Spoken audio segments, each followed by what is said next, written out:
guys ready for part four? And if you have any comments regarding so far part one, two, and three, you are welcome to put your comments on the comment section. I'll be happy to read it and kind of reply. So we immigrated to, or our family immigrated to Okinawa in 1966. And I showed you a little bit of the pictures of my friends from back in the days. And I went to a school called Christ the King High School, or actually just Christ King School, from third grade. And I stayed there until 1975, until sophomore in high school. And I guess my first musical thing was a band called The Ventures. My father used to, through his job, go to Taiwan and Hong Kong and place like that. And he is very tidy person, and he used to buy records for in Taiwan for 25 cents, and he brought some Ventures. Ventures, if you know what they are they play the instrumental surf music, and they had a song called they had like a TV song, TV theme, movie theme song, and a few of their original songs and so forth. And that's how we were exposed.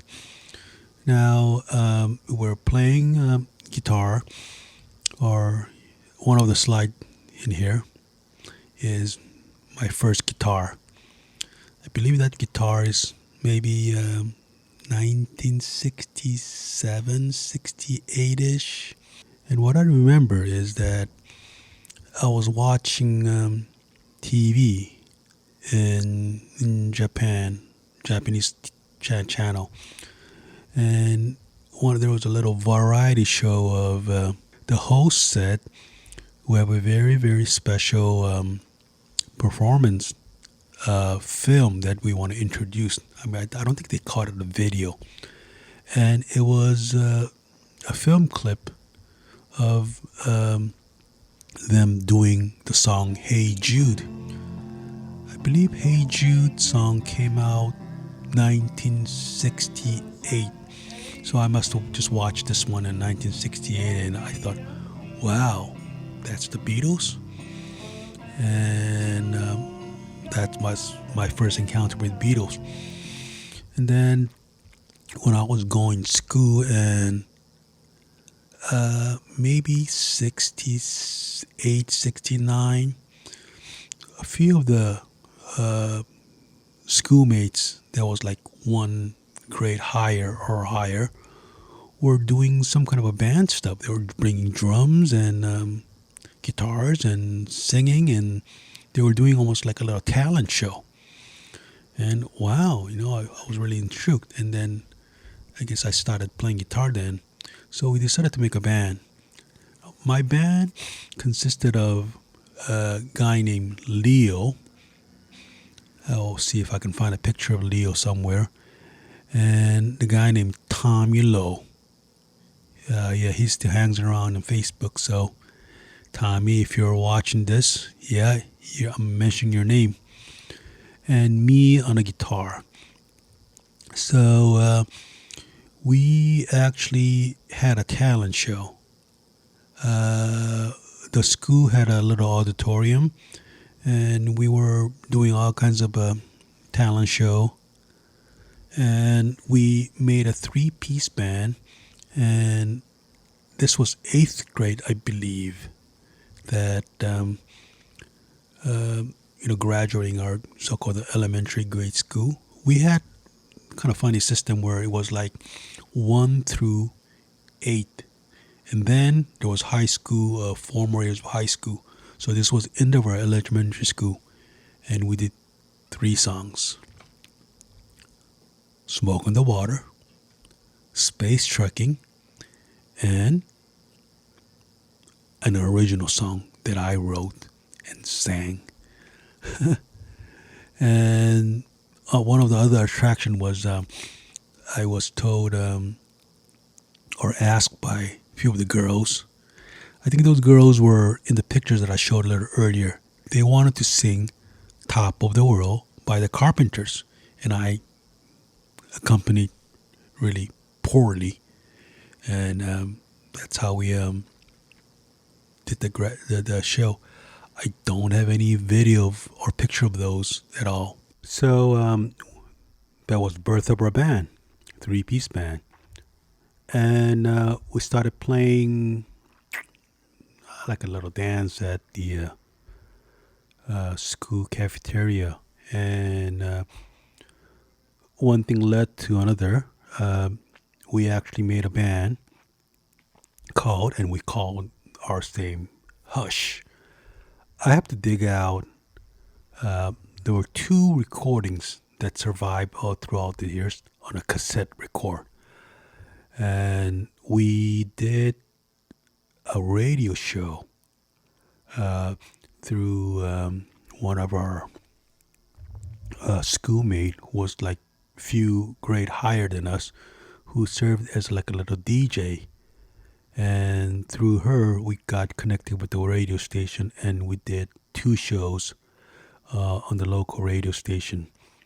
And at the time, a guy named Atsushi Isa joined as one of the lead vocalists, and Leo, the drummer, was still with us, and a guy named Morinaga. He actually was a pure Okinawan Japanese guy. I may have to ask Leo how we got hooked up with Morinaga. I don't know his full name. I just name as Morinaga. Morinaga is the name of a candy. That's how I kind of still remember Morinaga. But he was a Japanese guy. He did not go to our school, but he went to a school across from us, across from CKS. And somehow we got hooked up, and he decided to play bass.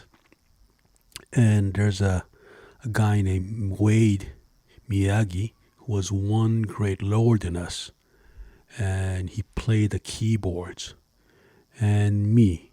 And later, a guy named Ronaldo, Romeo, Romy joined us, and he was actually better singer than Atsushi. By the way, Atsushi Isa passed away, I believe, kind of a long time ago. I think he passed away very young. That's how I heard. And that was our band. And I'll try to dig out the tapes, and I'll try to convert digitally how it's gonna, so I'll find those cassette tape, and I'll convert it digitally, and maybe I'll start another YouTube posting featuring those recordings. I do not have a video, but what we played was we were playing at a dance party, and I guess one of the largest crowd that we ever played was Obon Matsuri. So in Japan, in summer, this is almost like Thanksgiving or Harvest Fair. They have they in a big area, thousands of people come, and I believe they had a little bit of a stage area where they do Japanese folk dancing and a lot of showcasing singers, and we were one of the act. We were kind of like a quote unquote teenage, band from American school. So we were there, and if I'm not mistaken, the audience was way over 5,000. And I kind of remember there was this old guy way in the front drinking, sake. And when we got up the stage, he was said, "Get off the stage, get off the stage." And so I said, "Yeah, whatever." And I just played louder. Anyway, that was one of the things. And then the about two radio show that we did, which was one of them was a beach show again, and the other one was a New Year's Eve show. Yep, not New Year's Eve, but I think they broadcasted New Year's about 3 or 4 a.m. I don't think anybody was listening to it. The thing is that in Japan, when the New Year happens, they all go to the temple, or they call it jinjaku, and then they pray for a good blessing and good luck through the new year. And during this period, or maybe a little before that, I was invited to play with a Japanese high school band as a guest. And the school has what they call almost like a little festival. I think they call it Bunkasai.